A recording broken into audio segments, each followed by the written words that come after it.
Hey yo, peep this. Yeah. This is how we like to do it. God's gift from above the skies. No lie. Tune into the buzz while you get high. The hitter, spread some wisdom so you can relate on topics of every kind to elevate your mind. Listen, Mary Jane is not a drug. There's so much love in every nug. New strains, they'll be the judge and see what it does. It's between the buds. Watch this. Welcome back, everybody. Yo, what's up? It's Between the Buds. It's your boy Dro-Derick. We got who? Weed Jonez. And who's our special guest? Today we got a special guest. Got actually an all-American guest for y'all.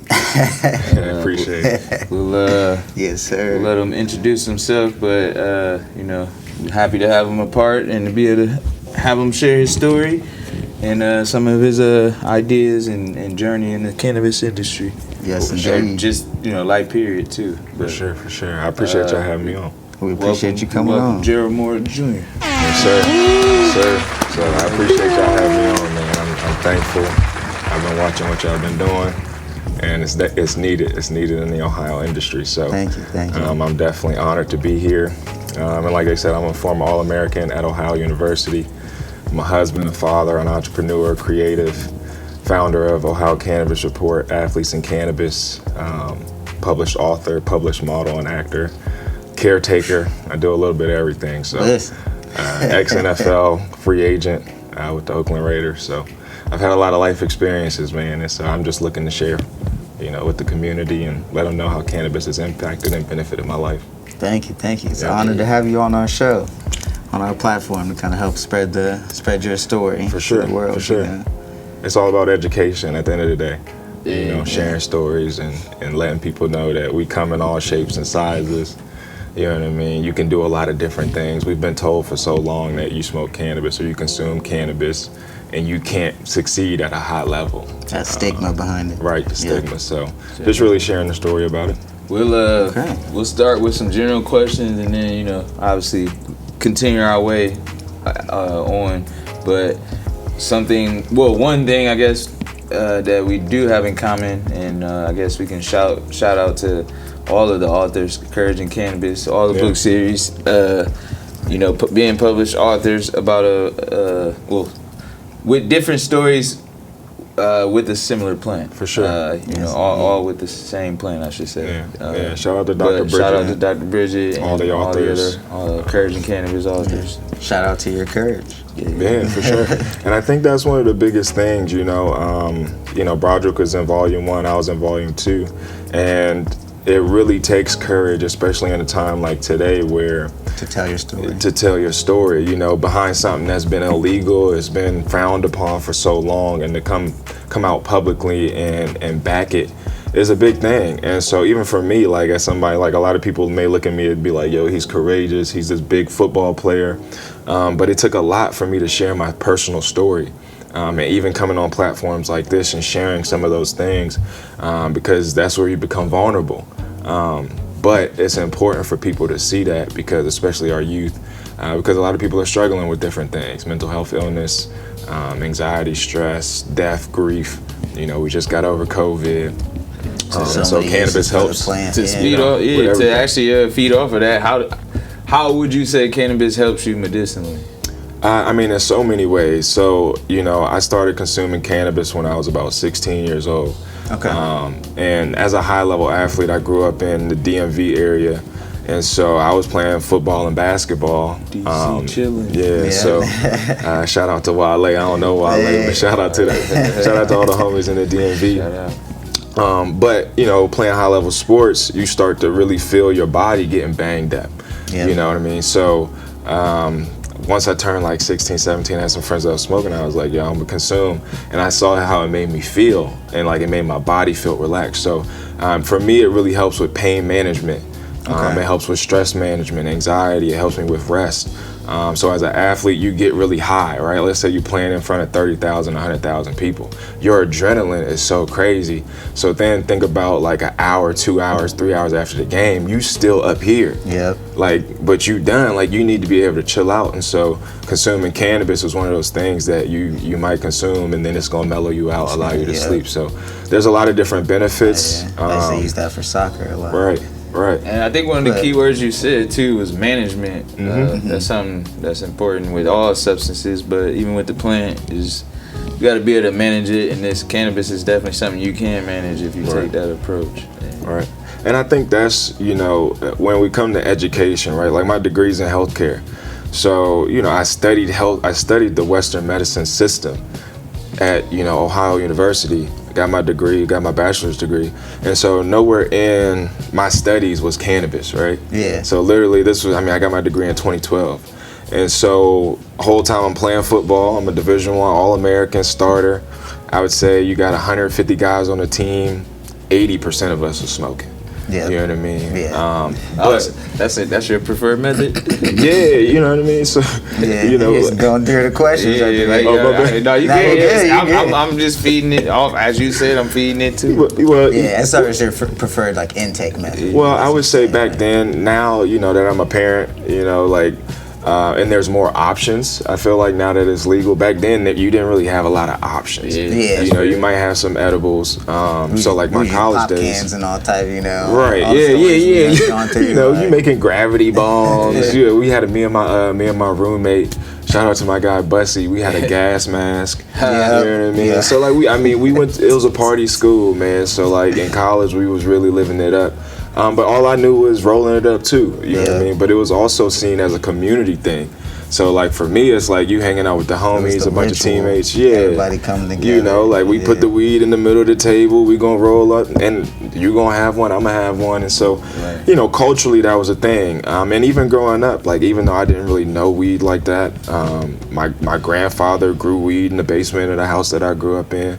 The first few years of my life. So you just start to realize how important culture is and rituals are, and they stole a lot of stuff by, demonizing cannabis. Yeah. You know what I mean? Especially in our community where this is a way of life. You know what I mean? This is something that is healthcare, it's economics, right? Like if I could sell, if I can distribute, then I could put a roof over my kid's head. You know what I mean? So by turning it into something that was bad, it disrupted our community in so many ways. And so for me, smoking it, yes, culturally it's fun. Now that I'm a dad, I have to be more mindful of my environment, right? So I don't want to smoke in the house just because I understand combustion in a tight area. So I'm more of an edible, or using rosin and resin, trying to expand my palate and stuff like that. But it's a management, man. And I feel like a lot of people have to. That's the conversation, and that's part of it too, is trying new things to figure out, like you said, what's in your environment, and that also works for your medicinal needs as well. So you have to cover all those bases. I think that's what makes people. It makes it important to be open to all forms, because you never know what situation you might be in. If you need to be able to adapt and use edibles, then you need to know your milligrams or your dosage, or your tolerance levels, I should say. If you just jump into it, you can have a bad experience and then never want to do it again. But that still relies on management and being an informed, educated user. Because we talked about that before too. All the people that you can lean on for that education. Yeah, you don't want to be a user of this plant and just think you know everything, because there's always more to learn, and you can learn from somebody else. So that's I don't know. I feel like people should be always willing to learn, and actually should read. You have to read these stories if you want to actually learn. So you should take the time to read and learn. And you got 2 volumes. Weed and read. And it's all about growth. I think growth mindset, right? Like I just turned 35, right? And so I'm not the same person I was when I was 16 when I first started. So just smoking it was all right, but now there's a purpose behind why I do it. You know what I mean? Back then you're basically self-medicating, right? Because I grew up in a very traumatic environment. You know what I mean? So when I think back, it was like, yo, I was dealing with PTSD. You know, I was dealing with stress, anxiety, the pressure of being a successful high school athlete. You know what I mean? Like, we don't talk about keeping that. Your grades up, keeping your grades up. You know what I mean? Like, and I went to private school. Trying to make your family proud. Oh, there's a lot of things. Like, you know, Catholic school. Yeah, at Catholic school, as you know, a black man from the hood, like a child born out of wedlock to teenage parents, where like I can't mess up. You know what I mean? If I mess up, like I could blow a lot of opportunities. So you don't really think about the stress that puts on you mentally, physically, emotionally, spiritually. And then you're a kid, you know what I mean? So you having fun, but you don't realize I can't do the same things that my other friends can do because they may be a little bit better off than me. Yeah. So it's a lot of stress. And I mean, now that we're in these times talking about mental health and anxiety and depression, I think it's up to us as men to really share those things, because for so long it's been said that, you know, you soft, you know, for sharing or being vulnerable. But in reality, it's making people sicker, because these kids need to understand, like, you have feelings, you have emotions. That's real. Because we're fed a certain image otherwise. Yeah.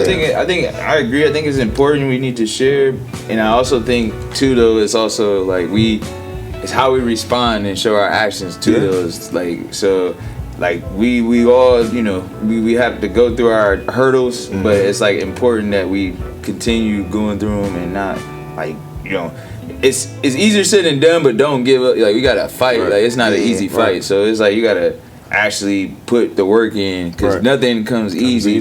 Like, and especially even now, it's like even harder. So I just say, like, I support anybody going through anything, but I really support you if you're out there, like, you know, pushing through, like what Lupe say, kick pushing, like actually, you know, overcoming the obstacles, because the easiest thing you can do is either give up or you know, actually, I mean, take your life, and that's no disrespect to anybody, but that's not what you want to lead to at all. You got mental health is huge, but you got to surround yourself around good people, and like I said, you just gotta stand up and make that fight for real. Yeah, so that's part of the journey. Yeah, we need safe spaces. You know, for a long time, I think, you know, because like even my family, like I had a lot of love in my family, but like when my grandmother passed away, like my grandmother watched me for the first few years of my life. She was my matriarch. She was my matriarch. She was the matriarch of the family, right? So everybody loved my grandma.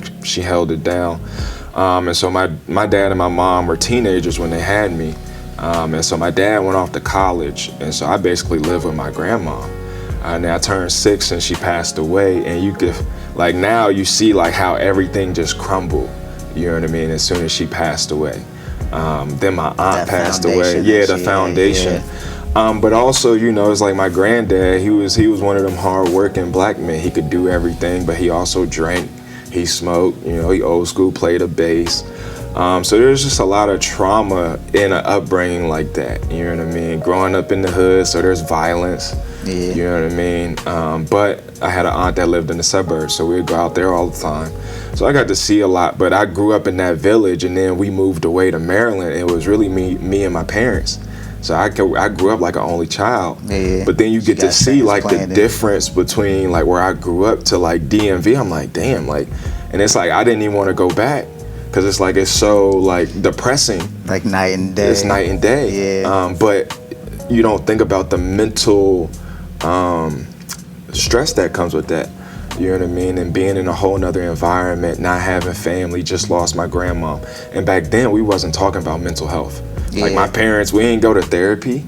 You know what I mean? We didn't do none of that. Because for them, they're dealing with like whatever the situation is, you know, trying to get you moved there and probably a new job, place to live, and that kind of thing. So they're probably not thinking as much like, what kind of strain is this going to put, you know, taking you from where you've grown up for so long, where you're used to going to a completely new environment, you know. It's like a shell shock in a way. Yeah, for sure. So, and you just keep moving, you know, day after day after day.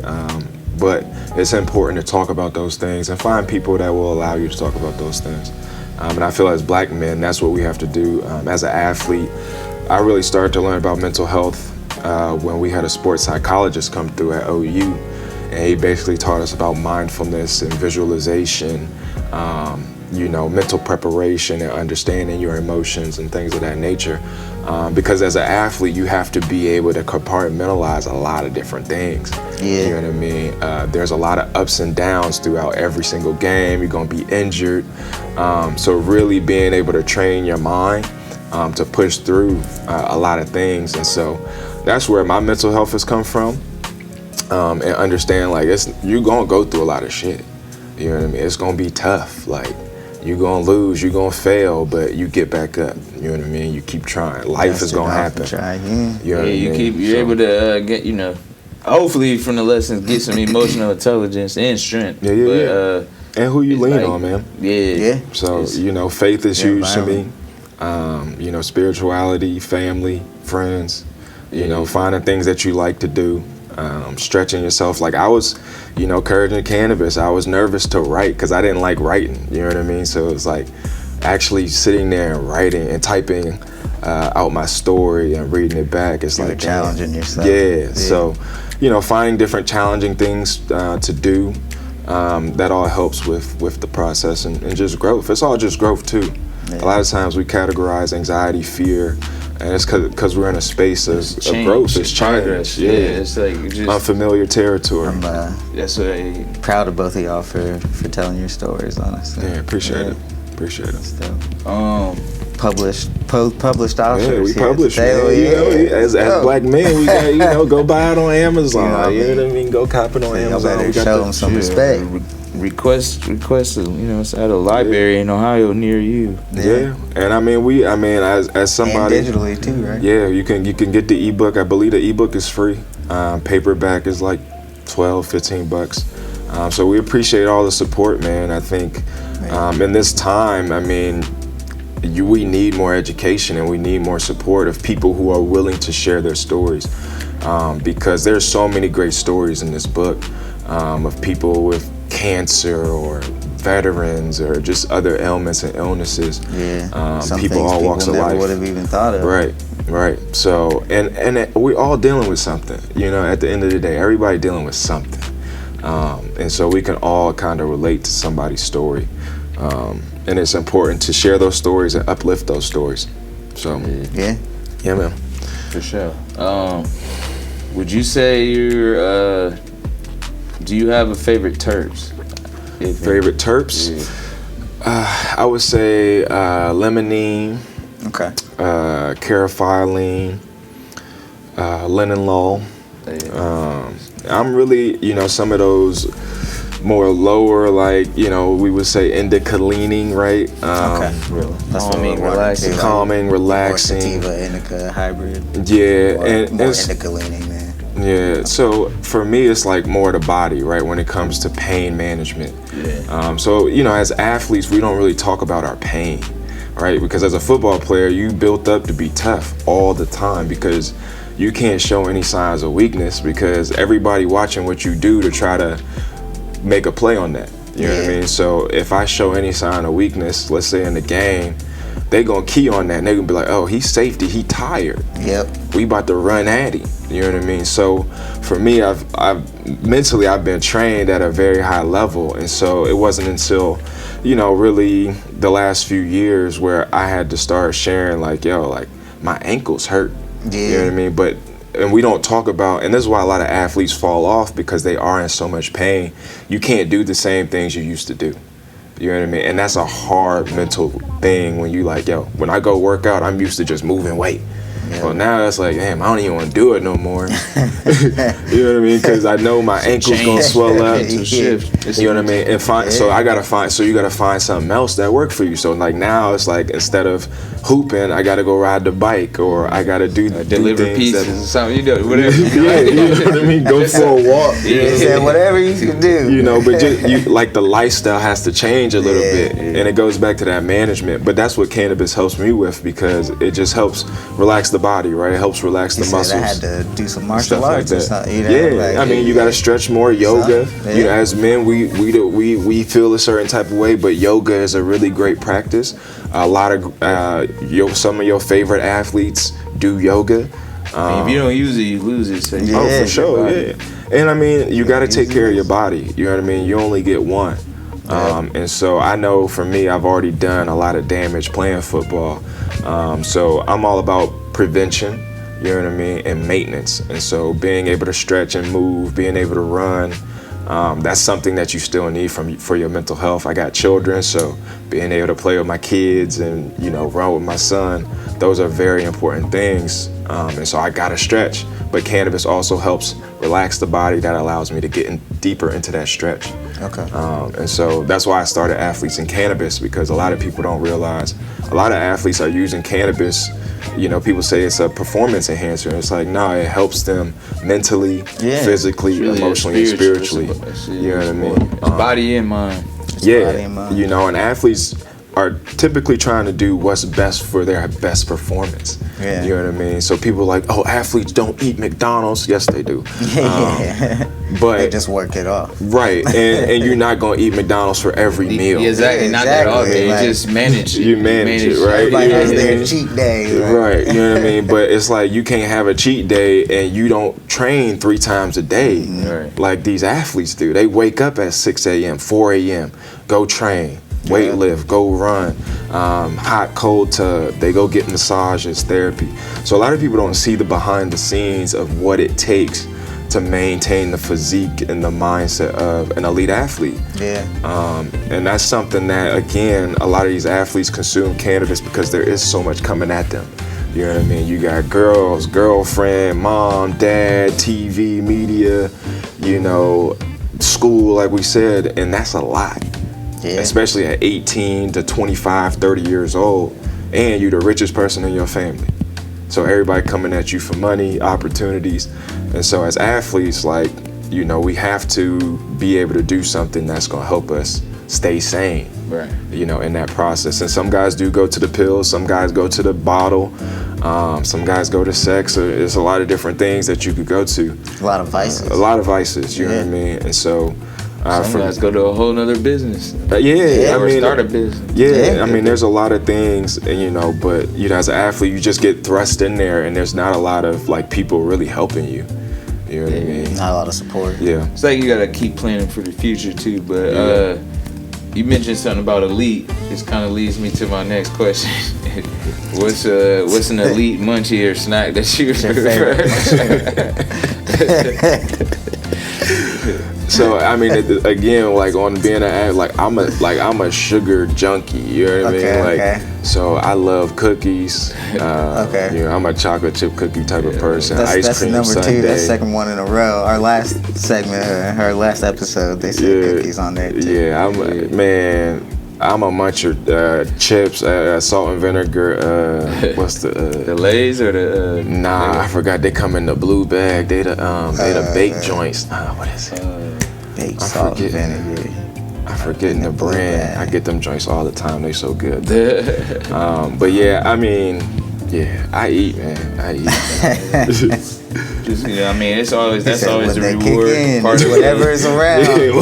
Whatever the trend you get. Whatever's nearby. Everything's elite when you get the munchies. I mean, and everything tastes better. You know what I mean? So it's one of them things. Can't go wrong. Just make sure you got food and stuff to eat. Hey, don't go to the grocery store unless you're a pro. You know what I mean? Like, unless you go right after. At least have shit already be there. I mean, let it already be there. So going along with that then, so let's say while you're enjoying that munchie snack, what's your favorite show or movie, like cannabis related show or movie that you would watch? So like it's been a minute since I've actually watched. Or you can say both. But like I'm a documentary type of person, so I love documentaries. Okay.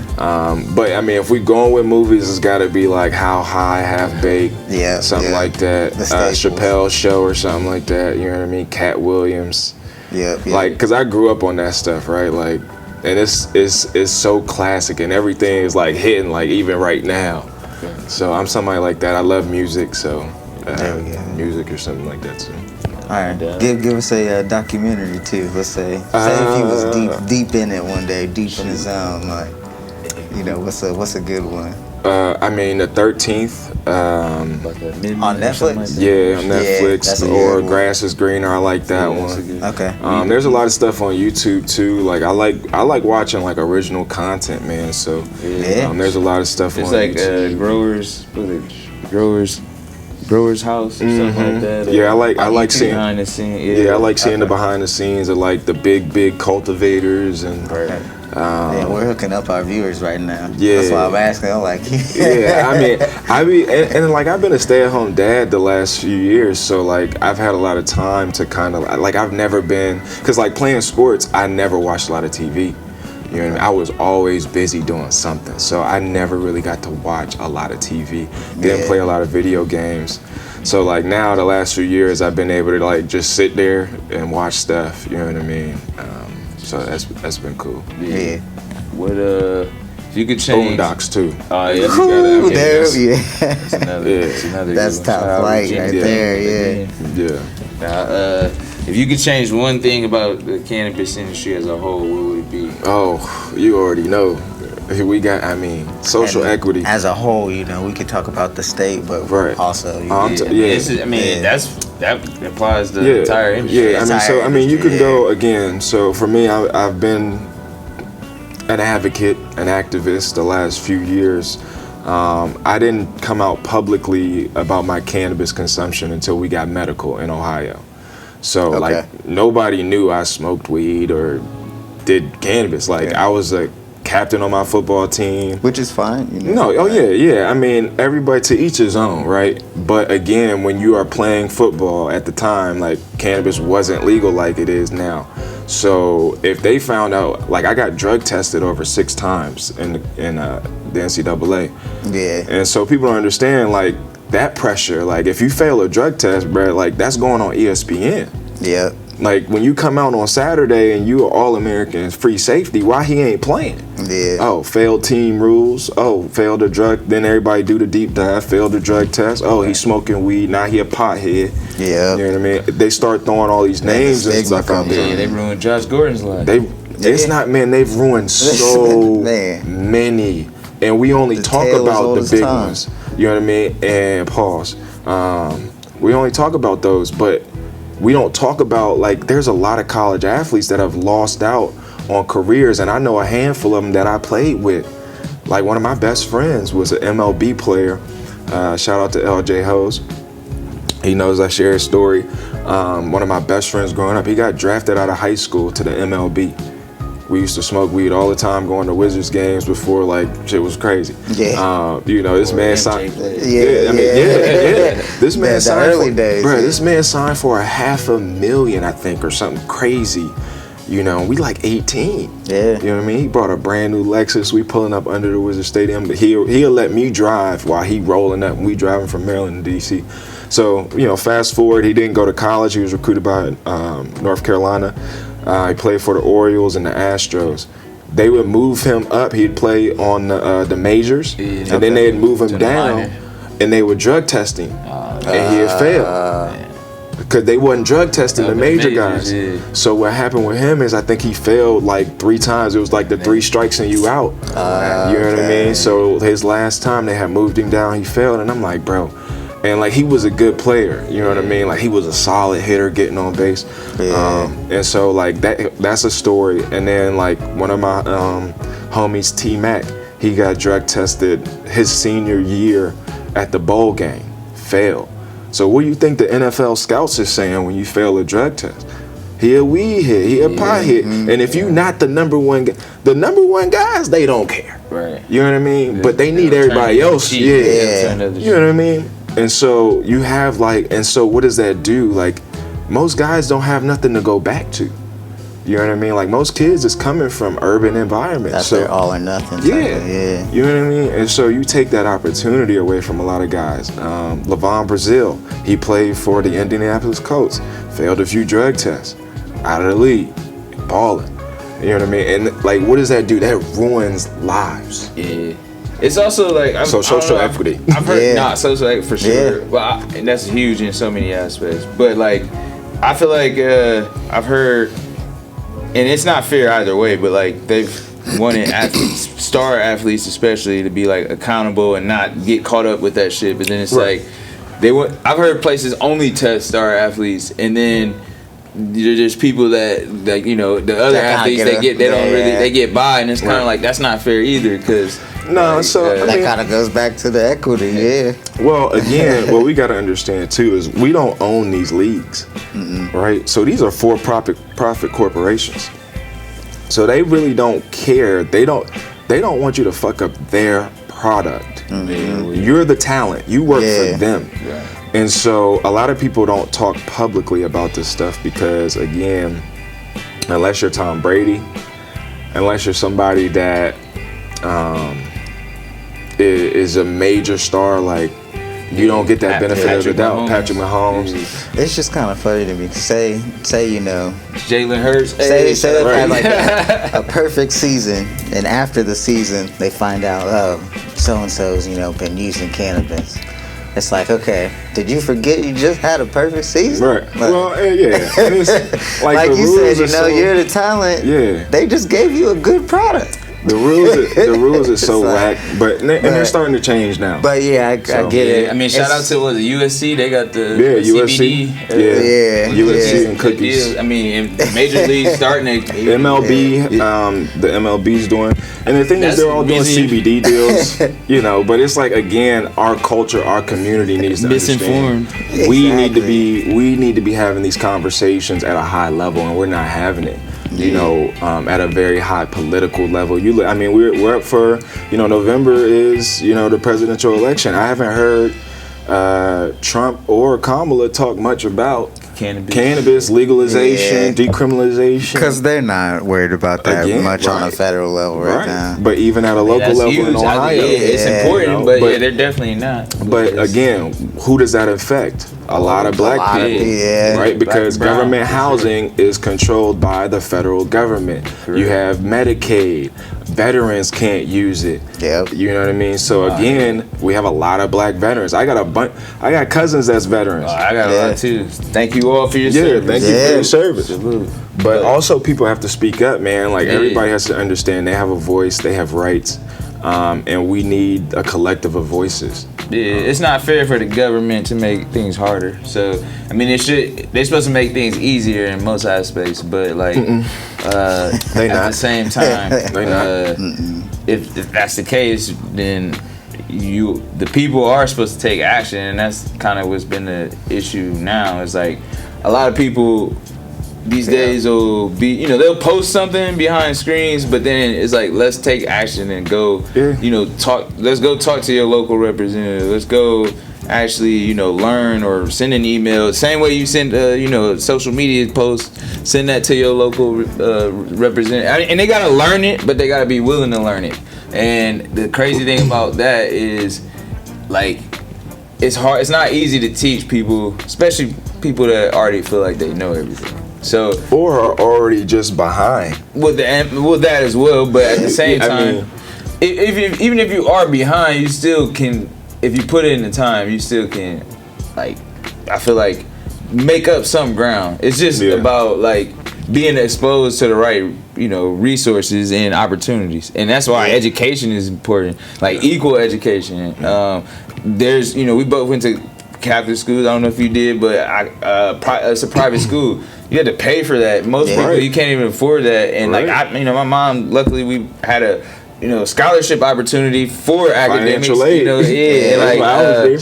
So like that, I wasn't there if it wasn't no financial aid. That helped me either. But that helped show that I just saying now you can steal lunch. It costs for better resources and like that. It should be basically like opportunity for people all the time. I think we talked about it possibly before about Ohio being dope for being one of the states that does actually have that program for kids that with families who need like extra help. They have that free lunch and like free breakfast program. I mean, so many people are hurting, man. Yeah.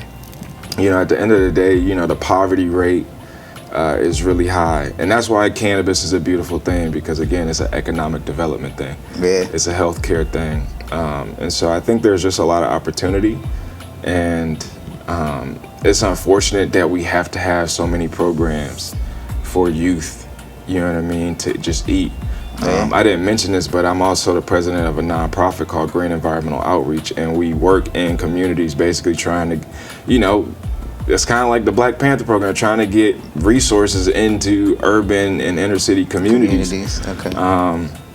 We're a Black, male, veteran-led nonprofit, and so we do free clinics, health clinics, but there's just a lack of resources, man. Going to private school, you see how much money. I mean, my private school is like $16,000 a year. Okay. You're going to school with some of the richest kids, some of the richest families in America. You know what I mean? And they've been going to these schools for all their lives. Yeah. 100 years, you know what I mean? Like generations. And you see the amount of money, the businesses, the cars, the houses, the lifestyle, and you like, a lot of our people don't even know what money is, bro. Mm-hmm. Like, some of the brokest people got money. You know what I mean? Like, I'm talking about people that got legacy. You know what I mean? Trust funds and, going on vacation 5, 6 times. Money they just don't touch. Yeah, you know what I mean? They working just because, you know what I mean? And when you get exposed to that, it does something to you, man. Like, it really, it fucked me up. Hungry. Well, it not even make you hungry, but it makes you angry. Because, like, being a good athlete, I was exposed to it. But, like, I got a brother that's been locked up for damn near 15 years. He didn't get that experience. Yeah. You know what I mean? He didn't get to see. And it's not like these people are special. Like, they not smarter than us. They not more talented than us. You know what I mean? But they just have access to other channels and opportunities that allow them to elevate. They have protections. You know what I mean? You learn your rights. You read. You educate yourself. Access. That's it. Yeah. So access. And so it's tough because even then I was smoking weed going to Catholic school, and so was all the white kids. Yeah. So, but they wasn't getting in trouble. They'd smoke at home, and their mom would be like, "Just don't. I'd rather you smoke at home." So you just learn some of the things that you like. Damn. Different world. That it kind of leads to the next segment. I mean, we basically have like, we've all this whole thing is a story, but we have a segment where it's story time in a sense, and basically try to figure out what's one of your like funniest or craziest cannabis experience, like or stories that you're willing to share. You kind of mentioned earlier one of your first times. You were about 16. You said. I got a lot of stories, man. Like that's the beautiful thing about being an athlete. We all got stories, but I would say What about? All right, I got you. How about the first time realizing one of your other, colleague athletes smoked? Well, me and the homies smoked. And not to turn them out, like not to put them. I'm just saying. It was. Yeah, the first time it clicked, like, hey. So when I got to college, right? So I graduated in 2008. We went to Beach Week, and then the next week I got ready for college, and I was in college like 2 weeks after graduating high school. So the football team, like all the fall classes and basketball guys, they come in early to train and start classes. So we on campus, and all the old heads like, we about to go to so-and-so house, you know what I mean, for a track meet. I'm like, track meet? What is a track meet? You know what I mean? Outside the house? Yeah. So run around. So we get to the crib. That's crazy. We get to the crib, and it's our backup. It's our backup quarterback at the time. There is like 10 pounds of weed in the middle of the island, bro. When we walk into the apartment again, and it's like 30, 40 people, all athletes, some normal students. And I'm like, yo, this is crazy. Like, I'm 18, just fresh, like wet behind the ears. I knew nothing about college. I'm like, damn, everybody smoked, bro. They showing you the ropes. Yeah, you know what I mean? And so, and even I had went on my official visits too. Like, as an athlete, you get recruited, and so I went on my official visit to OU. So, but when I went, they were on winter break. So it wasn't a bunch of people there, but everybody was mostly drinking, right? You know what I mean? So this was my first time being on campus as a student, you know what I mean, away from my parents, nigga, like I don't gotta come home. And I used to come home and be high and hide away from my parents, you know what I mean, because we had a big enough house. That first night. So that party was, and so we probably had like 10 joints rolled up, and they just start passing them around. And I'm like, oh, that's why they call it a track meet. And then every time one went out, another one would go right in rotation. So it's basically like you handing the baton. Yeah. So that was probably one of the craziest ones. So shout out to all the homies, man, back at OU. Hell yeah. That was one to remember for sure. That's what's up. They used to go up there a lot just to party. I know. I mean, and that was my thing. There, BG. Shit. That's I mean, they got some pretty fire local weed down there too. And that's when I fell in love with weed. You know what I mean? Meigs County Gold. Yeah. Like, we always had good weed. And I was like, bro, it was the best. Yeah. Hey, it just, if it's not in a natural good place in the environment, it's gonna produce it. And that's what got me to Athens. Like, it was just so beautiful being out there in the middle of nowhere, in the hills. 30,000 students, like you in the forest. Like, it's beautiful. Said my homie Boo Jackson, I think, was out there. That's my guy. For real? The football player? Yeah. That's crazy. Boo. That's crazy. That's big bro right there. That's for crazy. Sure. Yeah, because my homie Shad, actually, I was just talking to him last night. That's crazy. Yeah, he took me up there a couple times. Who was Shad? Rashad, that's my homie Rashad Jackson too. Oh, okay. Yeah. I was gonna say it better not be McClendon, cause it is. Huh? It is. McClendon from Cincy? Yeah, that is my guy. No you way. know Bussy? Yeah. You know Bakari? No way, bro. So Bakari was my roommate. Rashad used to always come and hang out with us up at OU all the time. This is crazy because we might actually we probably hung out. We definitely had to hug out. Look, I played safety with them, bro. That's crazy. I swear we probably did. Small world. You do look kind of familiar. That's some funny ass shit. That's crazy. Fine for y'all high ass niggas to realize it now. Go ahead, we got it there for them on it. It's crazy. Okay. Well, I mean, because it's been, what, 15 years? Man, yeah. And if you was just coming down to party, like, I mean, like, literally after games, like, because my freshman year, we was like 4-8. Niggas was partying regardless. I redshirted. Right. So that year, I redshirted because Boo, I mean, we almost beat Ohio State. Yeah. My freshman year. And that's when Boo was going off. And so it was that next year, and I think Boo would have graduated after that. So. Okay. But yeah, we used to be lit. Rashad used to always come up. That's the homie right there. Yeah. That's the bro right there. I love Rashad. Hell yeah. That nigga's laugh is hilarious. Bro, we just used to laugh. Like, we always from Oakland just laugh. Nigga with the Devin, you know Devin Favors? Because that's Rashad's cousin. That sounds him and Bussy. Actually, because Devin went to OU too. I probably did meet them. But it was all the Cincinnati homies. Yeah. Shout out to the Natty. Yeah, shout out to the Natty. Shout out to that's Ohio. What a small world. Yeah, small world. OH. Ayo. Shout out to y'all. Cannabis Shout out is to legal, the real by the way. Ohio, the first Ohio, Ohio University, 1804.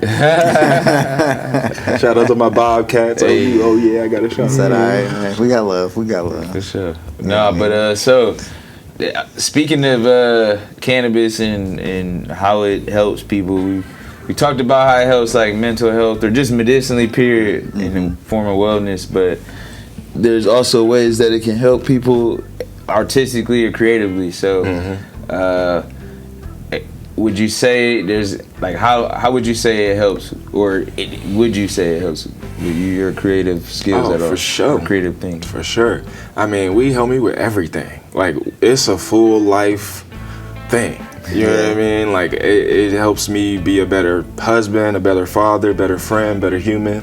Right. You know what I mean? So I think it really helps me tap into everything. Like for instance, you said you're not a big fan of writing, but you know you kind of had to fight through that to get into the book. You feel like cannabis kind of helped you? Oh, for sure. Well, it helped relax, right? Like, it gives you that relaxed state. Full spectrum thoughts. Yeah, exactly. Like creativity, like I love what you're doing in terms of like production. You know, I love music, and not just for just music. I love the sonics of the music. I love hearing every layer. You know what I mean? Stuff like that. So I've never been like super creative in terms of like drawing or painting. But I look at creativity as really life. You know, like my kids, when I look at my kids, nigga, like, that's creation. Yeah. You know what I mean? I look at the life that me and my wife have built, you know, in our 8 years of marriage. Like, that's something that we've created and built. I look at being an All-American, like, that's something that I've created and built. And then, like, I've modeled and act, so I've been published as a model and as an actor in commercials, and so I look at creativity in that way. Exactly. But yeah, cannabis is full spectrum. Yeah. You know what I mean? Like, it's a lifestyle, right? And it's hard to just pigeonhole it into just this one box. You know what I mean? Yeah, no, I mean, it shouldn't be. Well, that's why I don't like how it's focused on, in some aspects, just business, and then other aspects they say is medicine. But really, it's like it's everything. It's wellness, isn't, and it's part of your whole style of, like you said, full spectrum. Right, and that's why I don't rock with like the controlling of like the markets, right? Because it's like right now, being in Ohio, like, obviously laws change, but they're scare tactics, right? If you live in certain towns and jurisdictions, they may have a moratorium against cannabis. You know what I mean? And so the education isn't getting out there to everybody unless you are seeking it. You know what I mean? So they don't want you to know about it. Right. They don't allow you to actually promote it, and that's another thing. Right. That's huge. Like, important for us to speak up, and more reasons, more faces to be behind stories or this plant is because like legit the state is really, in my opinion, trying to suffocate it, because like, why would you not allow marketing for only this business? Most other business you can every you can company promote alcohol as long as you're 21 and up. You can buy as much as you want, and I've said this before, but legit with cannabis, they know that it's a game changer as far as healthcare and just your whole like spiritual life and approach. And so like, it's more powerful than people realize, and I think that's why the government is teetering with it, in the sense of like, yo, we got to figure this out first before we just let this go to the people. But really, the people can outgrow the government and out control. Well, people are already doing it though too, right? Like, we know the legacy market exists, the gray market. You know what I mean? Like, we know in Ohio, people are openly, I'll just go to Michigan. People been growing in the suburbs, you know. But it's just the surface level of, is it legal? And kind of going off what you guys were saying, the sad part is, in some cases, it's kind of only the minds of a few people who really need to change, because they're so set in those old ways, you know what I mean? And they still have control over outdated rules. Exactly. They still have control over so many layers of how everything kind of works together. I mean, because they don't even see the full picture. You legalize some parts of something, and then you like restrict other areas. You make it more complex and complicated than just actually full-on legalization. So it's important for us experiencing the fucking hardships to like speak up and help be the guidelines for. Well, because I mean, culture, right? When you look at the industry, it's not very cultured. Well, especially, it depends on where you are. Well, in Ohio, especially in Ohio, I can only really speak on Ohio. Honestly, I have friends in the DC area. Shout out to Kevin Ford. Shout out to Hope Wiseman. Hope was like the youngest black woman to own a cannabis dispensary in the country. That's what's up. Salute. So there's hope out there. But you know, so like, coming from that area, like, you're used to seeing people like our age doing like really powerful things, and so to be here and not see a lot of us in positions of influence and power, being able to share our stories, and those stories be able to be catalysts to policy change, it sucks, because we're not getting the support that we deserve. You know what I mean? We're not getting the platforms that we deserve to share our stories without having to compensate for like being treated a certain type of way, because Ohio's a police state, right? So what are they doing with the weed money right now? They're giving it to the police. Back to them. Where y'all have been incarcerating our people. Most people are locked up right now. Most black people, most black men are locked up not for violent crimes. They're locked up for minor cannabis trials. My dad got locked. Well, he got locked up part of that night, but you know, a charge is once it's on your record, he got in obtained. Ohio and or he got detained. But and that shit, like, what's crazy is they give you a fee. You know, you can't drive or they take your license, because back then it was even harsh. Yeah. Then you pay the fee, but if you don't have, how can you like go work to pay the fee if you can't drive? If you can't get money to pay the fee down, like it's just you get like another charge. The fee keeps rising. It keeps, and then then they want to. I talked to him and my uncle, and he's like, "Yo, I've helped pay it down." But you know, it keep rises. It's just like, did they offer him like probation type thing or anything like that either? I mean, I don't know that fully, but I just don't feel like it's like he was saying. It's still not set equivalent whether they offer somebody probation or not. It's not set up. I was gonna say, because then he still just has to keep working hard. You can't work hard if you can't get a job. Because they're tracking them and all this shit. You gotta take drug tests. You gotta take a drug test. And you gotta take a background check. Like, there's so many things that it's like a revolving door that. But I'm not saying like that's an excuse to not keep working or trying to find work. It's a self-sufficient system that they've built. Well, it's a hindering system that like.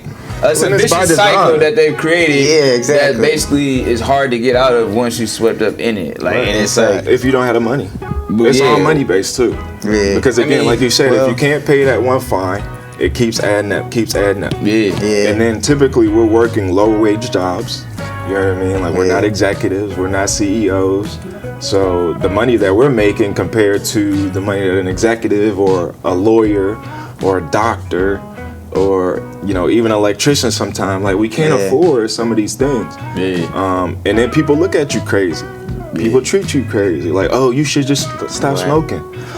Like, this makes me feel better. It's like, it's my medicine. Right. This better than me chugging a bottle of alcohol every night, which I could do legally. Taking addictive pain pills. Pain pills. Taking the cocktail. You gonna take some pain pills? But they don't even have opioids locked down as much as, or Adderall locked down as much as they do cannabis. Hell no. The plant that grows from the earth. So because they can't control it. We could grow, like, all of us could grow our own stuff out weed. their moms, like the parents, medicine cabinets and stuff. Yep. And you can't overdose on weed.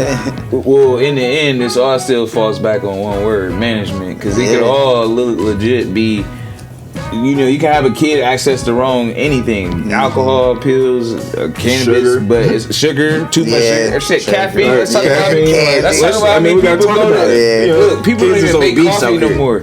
They usually at Starbucks or Dunkin' Donuts, like, and getting caffeine is a real addiction. Oh yeah, you stop taking that coffee, you gonna have a headache, or you gonna have an attitude, or there's gonna be withdrawals. You know what I mean? You gonna snap on somebody maybe.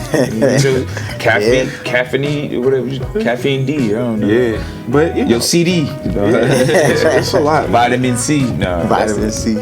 But no, it's all about management, man.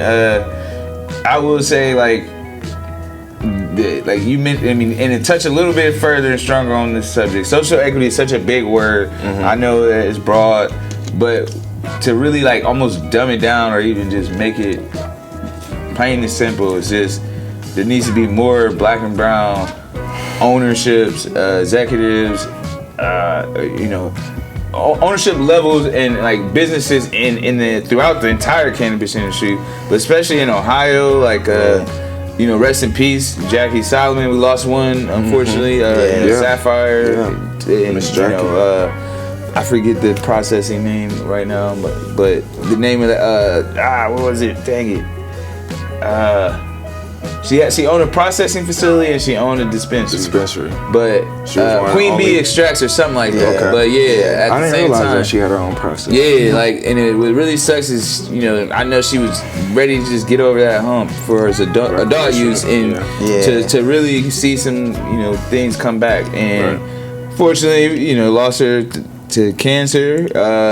And she was fighting a silent battle, but at the same time, it's like, that battle's not easy. We're all fighting a battle, but it's even worse or harder when you're like a black person going against people that don't believe you deserve something. Because from my experience, it seems like Ohio always tries to sue the state or shoot down any type of awarding to the African American community, or because they know our power, man. Yeah, but they want us, but yet they still want our. They say that there's no room for our culture, but we are the culture, and literally that's what the cannabis community is. Culture. It's full of culture. Opportunity to be able to create the opportunity for ourselves. Right, for ourselves. Yeah. And not have to feed off of what they can give us necessarily. Right. Like, and that's a part of control. That's part of the control. Exactly. It's in the name of both Ohio Medical Marijuana Cannabis Control Program and now Ohio Division of Cannabis Control. They want control. Exactly. And not saying like, obviously like you need. I'm not saying you need some type of a structure. You always gonna need some type of structure. Who's consistently running the structure? It should just be a way, or maybe even fucking whether it's a monthly, weekly, some type of. We the people got a platform or opportunity to speak what we want or see change. Yeah. Or we just gotta go down to the state house like we said. Well, they do it, you know what I mean? But again, it's just secretly though. Sometimes. So again, it's one of those things. Like it's a build, right? Like it gotta be consistency. You gotta have a mission, a message. You got to get multiple people on board. You got to get a group. Yeah, I mean, if we got a lot of people that use cannabis, we just got to all work together. Organize it, But again, and it might even help to just write out a document ourselves and be like, hey, here's a proposal for what could be done. Well, we have to have a people's-led initiative, right? Yeah. Like they have companies that have company-led initiatives. Mm-hmm. Where they have companies that have come together and say, hey, we're going to move as an industry. Well, we need something that says we're going to move together as people, as humans. Not black, white, whatever, but as African Americans, black, however you identify, especially us, because we've been most harmed by the war on drugs. Yeah. By like leaps and bounds. You know what I mean? So you got to think about everything that we're dealing with now. Not only we're dealing with, post-traumatic slave syndrome from our ancestors being slaves and moving up, from the South. Like, it wasn't until I moved here, I was like, damn, like, they taught us you was pretty much free in Ohio. Like, if you got caught, you had to get back. Once I got here, I was like, oh, no, niggas was really, like, if you got caught, like... they had KKK out here, like there's sundown towns. America's there is. You know what I mean? And so you right next to Indiana, Kentucky. You know what I mean? So like we're not that far removed from a lot of these issues that we've learned about, we've talked about. And so cannabis is a major issue. Like this is one of the core issues of our time. And so right now is like the best time because all right, you lock me up for weed, it's legal. You look dumb. You wasting tax money. Yep. You know what I mean? Like, and, we benefit because we need it. We can't afford healthcare. We live in healthcare deserts, right? And the poison that y'all giving us is bad. Yep. You know what I mean? So we don't need to be eating the prescription pills. We don't need to be drinking the alcohol because we already fucked up. For generations. And they're just mass producing it out there. They're just distracting us with all of those. And whether to feed off something you said, whether you use cannabis or not, this is a time somebody is using it. Right. That, but also it's bigger than just using it. This is an opportunity to change generational wealth, man. Yeah, a lot of people's generational wealth. So whether you use it or not, it's still wise to be informed and even like be informed to be able to make business decisions with it because you can still, come up off of things if properly, connected with the right folks if you're in the right state. Because obviously Ohio is a limited license state, so that's not easy. Well, and I think that ruins things too, man, because then people get in like all the Delta 8 shops. Now people are coming in instead of getting the license or fighting for equity at the license, they're going another way. They just going to the retail. And people are wondering why thinking they can then kind of. So the people on the legal side are wondering why that fight is so big, but they don't see it's because people are having to go like the other way, and it's like, well, hemp is kind of the cheaper route for me, but And it's just that's why it's like if we unified, this shit would be so much stronger and almost the war would be over almost. But people are fighting for nothing. Exactly, like it's two different sides fighting when we talk about the same plant, just different spectrums of it. And it's crazy because, bro, like it was about this. Oh well, like legit, like I feel like damn, I had a thought it's gone. It's rolling. Shit. We're talking about the Delta 8s, hemp, Delta CBD 8 shots. Well, I just feel like there's like people like cannabis, like craft. Where there's different like levels to it as well, because obviously you can mass produce cannabis, but then you can do smaller craft. Well, you got MSO, right? You got the smaller businesses, then you got the hemp companies, the retail, and it's like everybody's fighting a different battle. Yeah. You know what I mean? In a sense, instead of being a collective working together, and instead of getting pennies on the dollar and worrying about how much tax money you got to give the government, we could say, no, this is our money as a people. Like, if you grow your weed how you like to grow your weed, you should be able to be a caregiver and sell or get donations for your crop. Yeah. Same thing with you. You know what I mean? Because at the end of the day, you have people out there that grow vegetables that can then go to the farmer's market and sell their vegetables. Why can't you do that? He had mentioned before, they should allow people to home grow and then take to a facility and get tested. And if it, provides a certain level, why then can't you, sell it as a local craft, or maybe even these little Delta 8 places get their actual license. Maybe then you can put it in a local store that. You can do that with your local wine, beer, anything. You can do it with hemp. Barbecue sauce. I mean, you can do it with hemp. Like you could do that with most businesses, but cannabis what to me is cannabis. They haven't quite figured out how to properly tax it right either. Like every state they haven't figured out how to properly control it. I feel like that's still part of it. Exactly. It falls back to the management how control. they could capitalize the most off. Well, because they want something out of everything. People.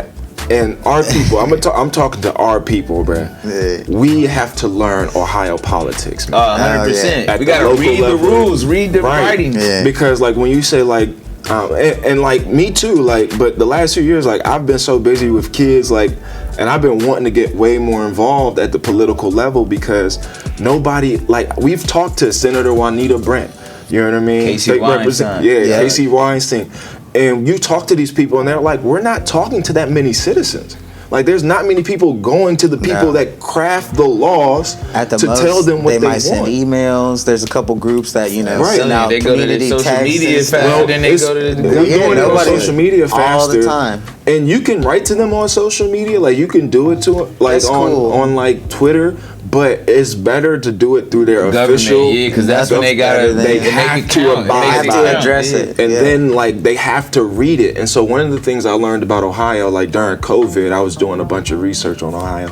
And it was like, so at the People's House, the State House, they have cameras in the State House that are always supposed to be live. So when they're doing, their public procedures, everything should be live feed, so everybody can watch it. Yeah. You know what I mean? Because we need to know what's going on in our government. Yeah, for their like town halls and everything. Yeah, for everything. Every time they're voting on laws and bills, they just turned it on, bro, like when COVID happened.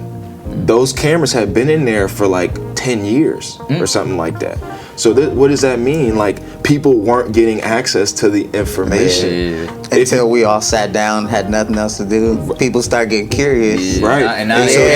But then guess what happened? Like, the largest racketeering scheme of the state happened. Right? We still paying for that. Like, so all of these things are happening on the Ohio taxpayer dime. Right. You know what I mean? And these people are and they're still creating the laws and the rules. The whole social equity. People keep voting them in there. That's what I was gonna say earlier. It came back. Well, they're making all this money. You mentioned their police state earlier, and like a lot of the rules have been written so that police get the proper technology to test to give cannabis. And some of it they don't actually even need. Well, and they don't even have. They still haven't figured it out yet. It still won't be properly, Right. So it's just backwards. But they should be spending that money to like educate the cops. Improve the community. How about that? Exactly. Yeah. So how many potholes do we gotta hit? Like the schools is failing. Yeah. Like seriously, system. like Let's fix the school the healthcare system is failing. If you think The about food it, like system. naturally, they look for the signs of drunk driving. It's pretty easy for them to pull somebody over. If you're not pulling somebody over already for driving weird and being like, oh, you're not drunk, you got to be under the influence of something Right. else, then why do you need to be really testing for that kind of thing right now? People on the road. Because these people are idiots, man. Like, I get it. People are silly. But I mean, and But like people don't understand, smoking weed, like you're gonna be way more careful. Like, to a certain extent, you're taking away from, like he said, an education and a focus that you need to be putting towards other things. And we, especially the black community, though. Like I've heard, one of my buddies was telling me that a couple of younger black kids, teens, just got arrested in Cleveland. They had a bunch of weed in the trunk and vape carts and all. It's like we got to be smarter than that in the sense of like it's legal now. I get that. No, I get that. But at the same time, to that extent, smart. it's like, It's legal now. Do that shit through a shop or something. Like, well, that's the thing though. Like there's so many levels, right? When you do it online. Yeah. But that's even worse. But I'm talking I'm more saying like there's people that have online with hemp, CBD websites and stuff that they sell products. Again, our youngins don't know. No, they don't. But that's part of being educated. You gotta take education serious, bro. Think about it. If any of us, if we didn't take school important, would we possibly be here? We gotta rephrase education for everybody because one thing I learned, it's levels to it too. Like you gotta also look at the teachers in the schooling, how much funding they're getting. But Zach, we talked about where we went. That's what I'm saying. That's why I always said education is important, and you need to treat it equally everywhere because we went to a private school, but all people deserve private school level education. Is what I'm saying. Yeah. So I get that 100%. Because I went to a public school, but it's a small public school. And I mean, you have really good public that had schools, a lot though. of money. And you do have good. It's all I'm saying is, but it's like school itself. The whole education system needs revamped. But what's really more important than anything is learning. The concept of learning. We all need to be willing to learn. The idea is the education that they're providing. And again, I mean, this is all community based, right? Like, so somebody like myself, I told y'all like where I was born, there wasn't a lot of like good environment for like our people are naturally humans naturally want to learn because it all starts there in that home environment. In your home environment. So if your mom's a reader, you're naturally going to be a reader because she's going to be reading and you're going to be a kid and you'll be like, Mom, what you reading? She's going to make sure you read. Like, but I take my kids to the library. But it includes your neighborhood. Do you have access to books? Do you have access to quality educators? Your environment is definitely important, but that's all part of leadership too. That still stems back to history too. At one point they kept us from reading.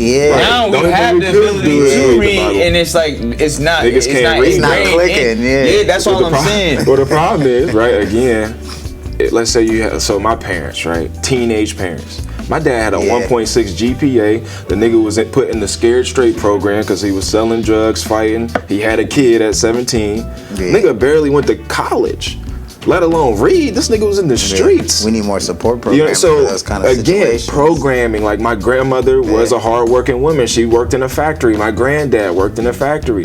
So like when you look at like access to resources, me being a stay-at-home dad, my wife makes enough money in her career where we could make the decision. Like it might be a little tight for a few years, but I would rather be with the kids than put them into daycare where we don't know what they get. You know what I mean? Where I'm taking my kids to the library 3-4 times a week. That lifestyle is completely different than maybe if you're growing up in an environment where you don't have that ability. And so again, like we don't have resources that are making it to our community so that parents can have the time to read. half of our community is illiterate. They can't read. Bro, I agree. All those so resources, we gotta read to them. You know what I mean? Like we got. I said that earlier. I'll give them a little bit more benefit of the doubt. I'm not saying any of that. I see what you're saying though. Like, yeah. I've agreed. I've said all of that. All I'm saying is it takes more than just. It takes action too. Like people aren't gonna hand it to you. So you gotta be. Yeah, we need resources. Yeah. We're lacking resources, but we gotta be willing to seek those. You gotta be willing to do better. Like if you know better, and once you become of a certain age, you learn better. You gotta be willing to do better too. It's not just gonna fall in our lap, and that's what I'm saying. Like like it's too many times where people are like, oh, you know, like yes, they owe reparations if you want to, but at the same time, it's like how do you show them that, or how do you take actions and prove that? That's all I'm saying. Like, and it's more to it, like than just. I mean, I think it's training, bro. Like me being a high level athlete, like I hate seeing grown ass men thinking they could play high level football. You don't train. Yeah, I mean that's what you gotta practice, bro. Very high level. You know what I mean? Practice is important, and that applies to everything. It's learned behavior. You know what I mean? And that learned behavior over and over and seeing it with other people. Like my friend group in high school, all elite people. Like whether they play football or not, you know what I mean, or sports or not. And so once you're in an environment like that, you have no choice. Correct. Like when you're surrounded by it, you have no choice but to rise. And unfortunately, in a lot of our communities, and we see this, like they be like, well, why are successful black people lead a black community? Well, if you look at it, a lot of times there's not resources, and one black person or one black family can't build up everything. Right. It takes a whole. It takes a village. And it needs more of us need to work together like white people do, and all the other races. Like exactly. So but you gotta. Not only do you gotta, you know, we're working with limited resources, sure, but the resources we are able to get, you're supposed to work together. We have to realize we are the resource. Like we natural resource. Yeah, like if we take our resources from every company, every entity that exploits us, what do they have? Exactly, but how does that? I feel like that doesn't happen translate. We get educated about that, bro. The power's within us. Well, we know, but the matrix, the web is so dense right now, right? So telling somebody, like even in the NFL, right? Colin Kaepernick took a knee. Why didn't 75% of the black athletes take a knee with him? Because they were afraid that they probably losing their money. But at the same time, if they would have thought about it, the more of them, then the league would have had to do something. They would have more power in numbers. It takes action as a village. As a village, and we've gotten to be very, very selfish as a community. I'm gonna get mine as long as I got mine. Social media. Imagine if a lot of social media has made people to become selfish in some. Imagine if that happened like 60s or 70s, black and white. It would have been a whole video. I mean, think about the whole team would have got down behind them. Right. You know what I mean? Like over time, like you said. Like imagine if Floyd Mayweather came out and actually did something. Been so desensitized. The reason I say that social media is because think about this. They killed their leaders too. People spend more time watching other people doing things instead of actually working to do what they got to do to get that. Because it's uncomfortable, bro. Like, and that's again, it's uncomfortable. It is very like doing what I do, like speaking. Like so many people have come up to me like, bro, like I couldn't do what you be doing, bro. Like because again, like I'm losing money sometimes because people don't want to work with me because I'm promoting cannabis in a sense, right? So there are people that have brands, which is sad. That and there's so many reasons, but like you look at somebody like Kevin Durant. Kevin Durant has so much money where he can create his own companies where then he could speak on his media platform and talk about it. I don't have bread like that. I don't have a platform like that. I'm not getting $100 million from the NBA, whether, you know, anything. And so a lot of times, you know, everything is controlled by corporations, right? Like, and so like I have a lot more to lose because my wife on the news. So people look at my wife crazy because I'm doing certain things. You know what I mean? And so people look at me with my kids like, oh, he talking about weed, but he got kids. And it's like, you know, there's so many of these things where it's like, nah, bro, like this, again, we not talking bad about you when you got an alcoholic beverage in your picture. Right. And we all been at cookouts where Smoking everybody cigarettes, right, or whatever it is. You don't say nothing about your bad smelling alcohol breath. Right. You don't say nothing about, you know, the Red Bulls that people are chugging. And I mean, to each his own. Like, I'm not saying like everybody has to be perfect. Everybody's a little addicted. I mean, to we're human beings, world, bro. you know, like, how you can't control everything. Especially me and what I decide to do with me.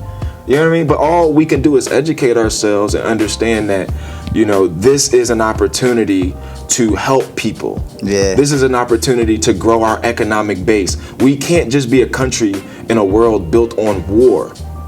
Like, we literally teach our kids, oh, be kind, be nice, be empathetic, let's go to church, pray to God, and then we go and see our country bomb people? Right. Or then we got violence going on in our community. Why is there violence in our community? Or poverty. How do we reprint money for other countries and don't donate shit to our own selves? And we got we can print like we can send $20 billion of weapons. We can uphold a whole country, and then those people talk shit about us in our own country and control the media and control all of these entities, bro. When you get to the college level, bro, people don't really understand like how these dudes is getting paid now, and people are now they really getting paid. Yeah, I seen the cars at OSU parking lot, bro. Damn, bro. People don't realize. And it's crazy too because a lot of NIL, whatever. Remember how many like transfer students they had too? So they have a lot of people coming from like Japan and China and stuff too, and they got money, right? And they get bread when they come over here. But they don't understand. It's us, bro. Yeah. Like, it's us, dog. Like, when you look at, all right, 60% of most of these Division I teams are African American. Then you look at the population of, let's say, Ohio State. Ohio State, I think, had an enrollment rate of 66,000 students.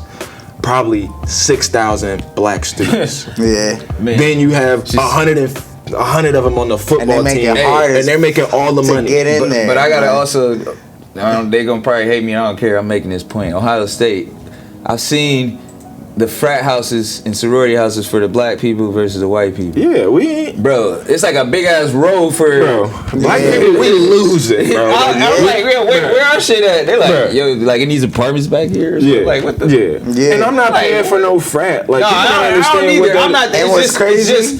Just seeing the difference. It's just like, crazy. a lot of money goes to this way. A lot of money doesn't. That's like with sickle cell support. I was trying to get money donated, and they had you could donate a lot of money to cancer. That's the first thing, but then sickle cell was down at the bottom through OSU. And I'm like, man, it's funny how the systems are set up. Like, because it's a numbers game, right? Yeah. So why do we lose in corporate America? I refuse to get in corporate America because it's a numbers game. If you have a great idea, everybody be like, yeah, it's a great idea, but guess what? He the only nigga in the room. Yeah. So we all gonna vote for her idea or his idea, and then come back and spin around, do his idea, and take credit for it.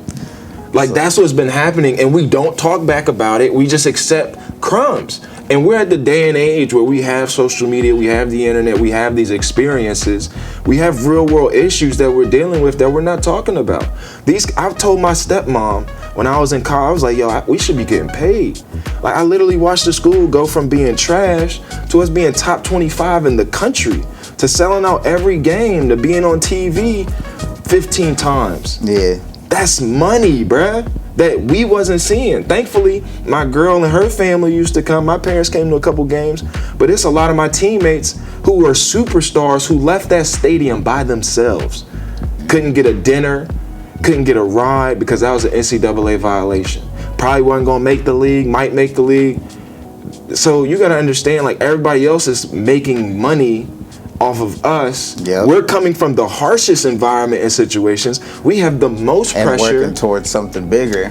Right. If you don't go to the league, like, it's over. But now here you are at this level, feeling all this pressure to meet all these standards and. Bruh, and then, like, everybody thinks they're 4-year scholarships. They're not, bro. That's how, like, a coach can leave and a new coach come in and kick everybody out. Everybody was mad at Dion. Like, no, that's how that shit works, bro. Like, you can stay here, but guess what? You're gonna go through hell.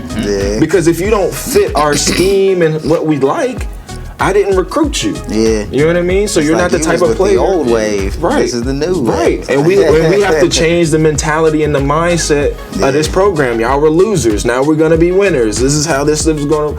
And so that's what's happening in society, and we just need more people to really understand that we have way more power than we think we have, and we have to exercise those rights and those powers. Like Roger said, we have to educate ourselves. People gotta listen too. I mean, a lot of people don't want to listen. Well, what he got to get is 2 ears, 1 mouth. You gotta listen way more. We've been saying it for years now, especially through all these times and all these extra trials we've been going through since COVID and through on. You're supposed to listen. People are starting to catch on more, but people aren't really. Well, people aren't making people aren't really listening. People don't want to make sudden change, right? Yes. So it's like really overnight. Like we don't believe that things could change overnight. Yeah. Which indeed they definitely can. With certain because it's not overnight. We've been in this battle for generations. Yeah. Like, we fighting for the legacies of our ancestors, bro. Like, my granddad died, and I didn't know he was smoking weed, growing weed in the basement. So, for me, like, that I got that ancestor power now. Like, I'm not fighting for me, bro. Like, I'm fighting for my I'm fighting for the legacy of my ancestors. You know what I mean? Because, again, like, what are you willing to die for? Yeah. You know what I mean? And that's why I also feel like on a political level, like, sometimes you kind of have to present something to them to be like, hey, this could be what it looks like, because in order for them to see that change, they kind of need something in front of them. Right. Well, that's the thing. As far as any politics, they don't know everything. They just get a brief skim. They get a skim of everything. Well, and that's where the organizations come in, right? Yeah. So we've talked about it, but creating those organizations that we can come in as a collective and present. They do it out in Washington. You can do it locally. People actually form like collectives or organizations. We don't have like a normal. Or like some of those big organizations. We do. We have an Ohio normal, but the chapter kind of. It's in Appalachia, isn't it? One of them. And it's like being rebuilt or still under construction. Yeah. But we need even beside it ain't even got to be none of those. Like shout out to them, but it can be your own. Your own thing. All you need is a group of individuals that believe in a cause, and y'all stick together and like fight for that. And you can make a change. It's just you gotta actually, like you said, get organized and be about it. Take action. I mean, it'll only take. I think really, realistically, like it'll only take in Ohio 50 to 100 of us, black men, young black men, and because too we have generational issues that we don't talk about in our community, and I feel like we all grown men now. We don't have to wait for the older generation to catch up to what we doing. You know what I mean? At some point, like we have to take ownership of the visions that we want for ourselves. You know what I mean? And a lot of times what I'm seeing is a lot of organizations that control policy or dictate policy are all older, and then they'll make us like young leaders. And it's like, nah, we're not young leaders. You know what I mean? Like you need us right You need now. me. Like y'all need creativity, y'all need innovation, y'all don't know how to use social media, y'all scared of cameras. Y'all scared. Yeah. Because if you think about it, we kind of were born into that generation, like the bridge between old technology and new technology and old teachings and new teachings, all those kind of ways. So. And I mean, we can't afford the lifestyle. They told us to go to college, and now a lot of people are struggling because they have student loan debts and there's not enough jobs paying people the price that they want to make. So you have that issue, and then you just have, an economic situation that's bad for people. Yeah. And so, again, that's where cannabis comes in. There's more opportunities for jobs, innovation, research. There's entire markets that they have that we have to tap into. Right? Instead of sending people to jail, right? We want to send niggas to jail it's a whole new like you got steel, you got auto, it's a whole industry. It's a whole industry that's still being developed. So it's that's a lot of both on the corporate and an industrial side. Right. Like everything, bro. Like we talk about environmental issues right now. In Ohio, we are in a drought. It's raining today, but we're in a drought. And so what does that mean? Ohio is an agricultural state. We talk about black ag. I'm gonna go ahead and do the promo, but black ag, right? But why aren't we growing more cannabis instead of getting corn and some of these other, Like for anybody that doesn't believe, me and my friend were on a walk the other day. and there's supposed to be a pond there. The joint was gone. With no pond. And all the stuff underneath dead. Was all dead and dried up, and you can tell it'd been like that for a minute. Yeah, but it's all policy. Yeah, man. and I'm like, dang, that's why all the duck and the geese in this area are all in our neighborhoods because all the ponds. All the water. Yeah, I was like, dang. Yeah, it's wild, man. But I mean, I think we. You just got to keep talking about it. You know what I mean? I think we've all done a great job, of using our voice, because that's part of it too. Everything, you have to work in different segments, right? So I think like doing podcasts, talking about things, getting the message out wider, but then also doing the feet on the ground stuff. Yeah. You know what I mean? So like Ohio is a very powerful state, and people know that. Politically, it come down to Ohio. Damn near every presidential election. You know what I mean? Swing state. And then when you look at we got 11.6 million people in the state. You know what I mean? Like, why are black people still struggling in this state? We shouldn't be struggling at all, because this is a very prosperous state. Ohio has a lot of money. You know what I mean? And our black men shouldn't be struggling. We shouldn't be struggling. We shouldn't be begging for resources. We shouldn't be begging for help. You know what I mean? We should just be receiving it like other communities receive it. Yeah. So, that's something I stand on, but that's also why I use my voice, and, I share my story as an All-American, because I do realize that comes with a platform. And people, a lot of athletes don't really share that message because, again, it can taint your brand in a sense with some of these big corporations and leadership. But there's responsibility. We all have responsibility and the ability to be accountable. And so I believe in, the ability to share that story and educate folks on how cannabis can help with so many things. Hell yeah. Well, we appreciate you and your time for, coming on this platform to express your story, your opinions and thoughts on the cannabis community, the business, the whole, the entire fucking ecosystem out there, I guess. But no, it's important that people listen to what Gerald's had to say, what we're trying to provide to, and continue just being aware of what's happening around you. That's more important. I mean, you want to know what's happening nationally too, but locally is more important than nationally, because you can actually have an impact. Yeah, and you can see that impact. Yeah, I think that's the biggest thing. You can see it right in front of you. You can actually see, like, at the city level, at the state level, you can see the impact of going to city council or city hall or to the state house. You're going to see that change happen way quicker than you will at the federal level. You want to see the change, you gotta be the change. Yeah. I mean, and all the cliche sayings, man. But again, courage, man, and really stepping up. Like Instagram, I get it. Like, everybody's putting on a show, everybody's trying to gain followers and do stuff. Yeah, but we really have to get out, to step out there, right, and be in public, and be in public, and actually do some real actions. Outside of social media, you can do real actions on social media. Yeah, and we can educate each other on social media too. Everything ain't gotta be entertainment. You know what I mean? I feel like we've gotten to the point where everything is entertainment. Right. Everybody trying to go viral. Or everybody wants to trend, and it's like, it ain't about that. Like, that's what everybody needs to want to learn. Like, do better. Like, shit. And, I mean, learning is a lifestyle. It's a way of life. Like, I'm always, I'm a sponge, man. Like, even with my kids, man, I've learned so much. You can learn from them. They can learn from you, obviously, but you can learn from them. We're always supposed to be learning. And I got to get us one story before we get out of here, man. Me and my wife lost our third child, Miles, a few years ago. And this is when, really, again, mental health, I struggled a lot, you know what I mean? Because there was nothing that I could do but be there, you know what I mean? I feel like a lot of men, we struggle with those emotions and feelings, and it could be a lot.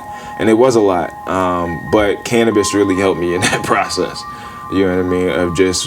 that's part of your courage and cannabis. Yeah, of just calming me down, you know what I mean? Because and being able to be grounded, spiritually, because you could go crazy, and my wife is going through it, right? And so there's a lot of people dealing with a lot of stuff that's deep, man, and we don't necessarily talk about it. And as being married to a news anchor and somebody that's a public figure, you don't really have that many places to go. You know what I mean? Like, I don't have a lot of friends that have media anchor wives that are public figures that are dealing with some of this stuff. So who do you talk to that can understand? Because most people don't want to listen because it sounds like you complaining. It's like, we're like, this is an experience that like your kids feel it, you feel it. And it's something that happens a lot. Infant mortality and maternal death rates in the African American community are very high. They're higher than all other ethnicities in America. And so we don't often talk about the man side of those things and how the men are impacted by. Because as men, you know, people think like we're not affected when somebody die or, you know, when something happens. And it's like, nah, man, we feel everything. Part of that facade. Yeah, it's just that you're supposed to be strong. Right, you should still be affected. It just you gotta help people understand you gotta the help reality people get of it. through. And strength too, like our ideology of what strength is, right? Crying is strength. You know what I mean? Like that Tyrese interview right. went on the I mean, but they tried to hand him some tissues. Right, He was you like, don't need that. Tissues, man. Because we gotta. What do we do as men for a long time? If you cry, well, I ain't gonna cry on camera, or you crying, you soft, and it's like, no, we understand building up, but there's also no. At some point, we do have to mourn. We do have to grieve. We cry when we're happy. As a football tears player, of joy. right? Tears of joy. Tears of joy is the like, best kind. Right. When my daughter and my son was born, like I'm crying, like damn, like this is the thing I've dreamed of. You know, when we won the championship in bowl games, like I cried. When I got hurt, broke my ankle and couldn't play no more, I cried. You know what I mean? So men are allowed to be diverse in our emotions, and we have to teach that. And I teach that to my son. You know what I mean? If you're a father, let your child cry, man. Let your little boys cry. We build them up. We get them tough. We pick them up and let them go back. But we have to allow them to cry. And we have to allow ourselves to cry as well. Address those emotions. Because holding it in, like we build up. And that's why we blow up. That's why we drink. That's why we excessively smoke. Domestic violence Causes and things like some people that. to snap, Stress. You know, cancer comes from holding stuff in. So those are things too that we have to learn, that, you know, cannabis is way more than just smoking to get high. Like you have to leverage it for, you know, your lifestyle and your well-being. Well, if you manage it right, it's a healing tool in your wellness, health and wellness, and your lifestyle journey, like backpack. Because like people work out just to work out, or like, oh, I want to lose weight, and it's like, bro, it should be a lifestyle. Well, I mean, you don't just work out and then lose weight and that's it. You're supposed to continue this shit, stay in shape. You know what I mean? And it make you feel better, right? Like, unless that's your journey, I guess. But I mean, I smoke and work out. But part of that journey, it would be like, hey, I learned that to stay like this or get like this, it's a repetition. It ain't easy. You gotta because that's how people. That do. I mean, we ain't gonna make this long, but that's how people do that. Work out or you know, in shape, stay that way. They like it's a cycle. They gotta stay in that diet, everything. Fitness. And they can eat whatever they want. And I'm not in the best shape right now, by the way. Like I could look good, but cardio wise, I'm actually underweight. I'm trying to gain some weight right now. And the cardio, that's a bigger. I mean, it's different. There's my levels metabolism too fast. Man. So hey, actually, that might be one of our next conversations. We had to talk to some fitness and cannabis because that's huge. Yeah, that's a big one. But actually, definitely, it leads to your last statement is going to lead to one of our next shows eventually too, though. But talking about cannabis and parenthood, but also, you know, getting through tough times of you know, a miscarriage or not stillbirth. It's all very so stillbirth. So basically, we were almost 8 weeks out from the due date, and so you're going through the whole process, right? So we go into doctor's meetings like every couple weeks, and then it get down to like a week. So everything's fine, right? There's nothing that has come about, and then one day, my wife's like, I don't feel the baby moving. And so then she had a little heartbeat monitor. I don't hear a heartbeat. So then we immediately go to the emergency room, rush her in. First nurse, heartbeat, no heartbeat. Second nurse come in, no heartbeat. They tell you, baby's dead. Like there's nothing. we got to do an emergency C-section. So not only do you lose the baby, but then she had to have her body cut open to take the baby out. But then, like, you're spending time with the baby, you know what I mean? So, you know, it's one of those things, like, we're human beings, bro. You know what I mean? So it's like seeing going through that process of preparing for a child. Everybody does it. You telling the kids about it, everybody sees you. You know what I mean? And then for that to happen. So miscarriages are a little bit earlier in the process. But this happens a lot, man, and a lot of people don't talk about it because it's very, the grief you go through. The women go through a lot of shame. As a man, you go through a lot. You're like, damn, if I made more money and my girl would have been able to stay home, or we'd have been able to do more stuff, like she would have been straight. You start attacking yourself, blaming yourself. What ifs. What did I do wrong? Did I not love her enough? And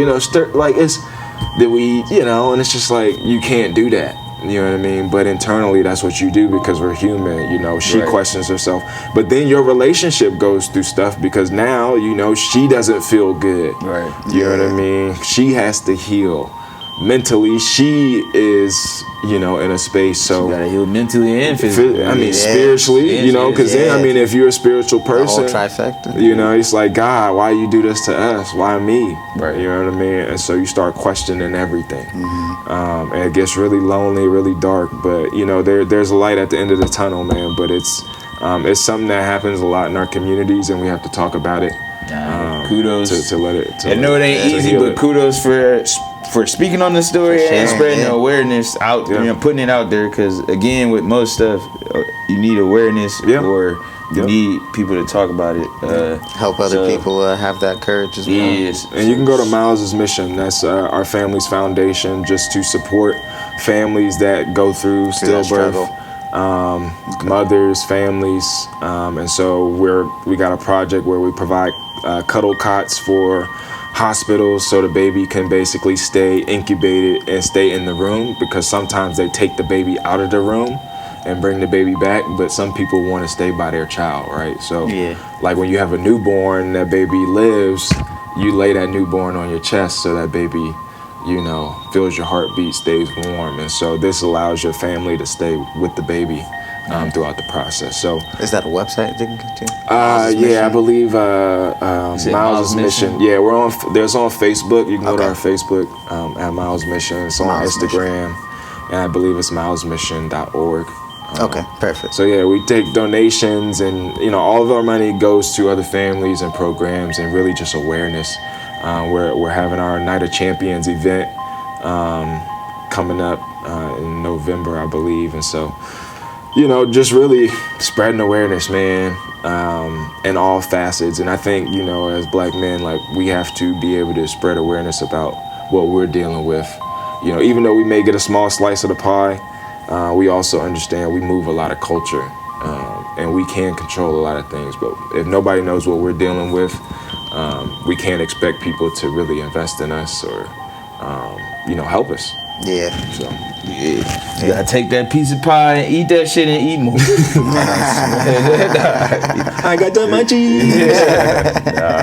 And just remember, we're all Budz. Smile and laugh. And we're just growing. Hey. Shout out to Gerald Moore and Athletes Cannabis, Ohio Cannabis Report, Miles Mission. Courage and Cannabis.